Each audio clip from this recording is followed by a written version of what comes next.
Chers apprenants, bonjour. Je me nomme Alakabir Siabe, professeur de SVT au lycée Félix Eboy, scientifique. Nous allons parler de l'appareil génital mâle. Avant tout, nous allons d'abord définir ce que c'est un appareil. Un appareil est une machine constituée des pièces dont la fonction est de produire un résultat. L'appareil génital de l'homme a pour fonction d'assurer la reproduction chez l'homme. Cet appareil est constitué de 3 types d'organes. Nous avons les organes génitaux externes, les organes génitaux internes et les glandes annexes. Parlant des organes génitaux externes, il s'agit ici du pénis ou la verge, dont le rôle est d'assurer l'accouplement. Et au cours de l'accouplement, c'est à travers le pénis que le sperme est expulsé ou bien est évacué. Le pénis a aussi pour fonction l'évacuation de l'urine. Et on a également le scrotum, qui est un compartiment qui contient 2 sacs qu'on appelle les bourses. Et c'est dans ces 2 sacs où on trouve les testicules. Le scrotum. Dans le scrotum, la température est favorable au fonctionnement des testicules, c'est-à-dire à la fabrication des gamètes mâles. Cette température est de 34,4 degrés Celsius. Il faut noter également que certains individus, certains hommes n'ont pas de testicules. Leurs testicules restent dans l'abdomen. Et ces individus sont des cryptorchides. Ils ont une maladie appelée cryptorchidie, qui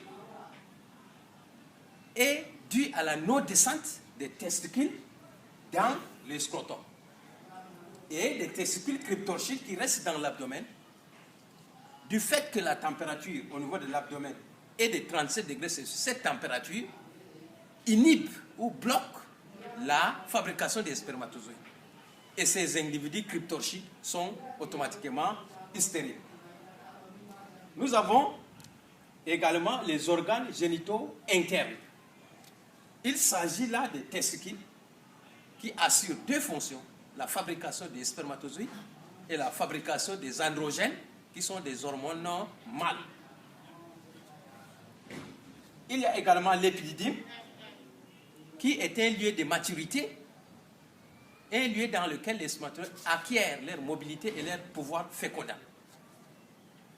Après l'épididyme, on a le canal déférent, qui est un canal, qui est un tuyau qui achemine les spermatozoïdes dans l'urètre. Et l'urètre est un canal, est un tuyau qui évacue par moment, par circonstance, le sperme et l'urine. Nous avons également les organes génitaux, les glandes annexes. Les glandes annexes sont, entre autres, la prostate, les vésicules séminales et les glandes des Cooper. Les vésicules séminales, la prostate, ont pour fonction de sécréter le liquide séminal qui contient le fructose qui est un sucre et l'acide citrique. Les spermatozoïdes, quand ils quittent les testicules et arrivent au niveau de la prostate et des vésicules séminales, la prostate libère le liquide séminal qui est comme un carburant qui permet de renforcer les spermatozoïdes afin de leur donner la force de pouvoir continuer, de pouvoir se déplacer activement. Nous avons ici les glandes de Cooper. Les glandes de Cooper sécrètent des lubrifiants. Au moment de l'excitation sexuelle, c'est-à-dire avant l'éjaculation, ces glandes de Cooper sécrètent un lubrifiant pour neutraliser l'acidité de l'urètre.